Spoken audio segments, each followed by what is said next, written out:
আসসালামু আলাইকুম। সৌদি প্রবাসী বন্ধুরা কেমন আছেন সবাই?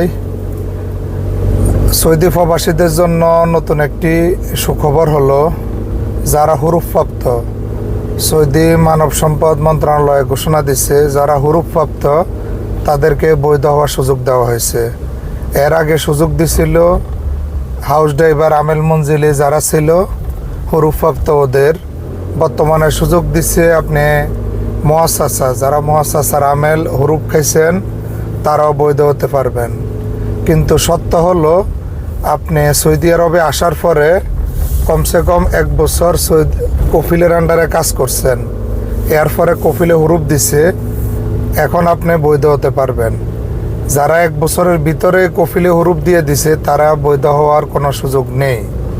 খবরটা 3-4 দিন আগের। আমি কিছুটা শারীরিকভাবে অসুস্থ থাকার কারণে ক্যামেরার সামনে আসতে পারি নাই, এমনিতে পোস্ট করছিলাম।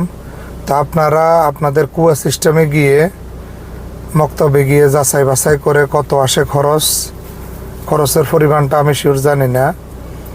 ভালো একজন কফিল ধরে কাফালা হয়ে যান।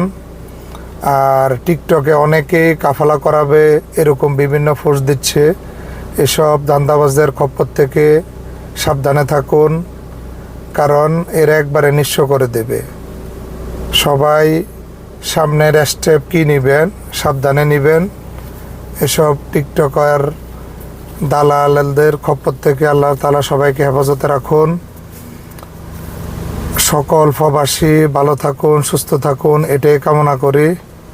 আবারও দেখা হবে নতুন কোনো বিষয় নিয়ে। সে পর্যন্ত সবাই ভালো থাকুন। আল্লাহ হাফেজ।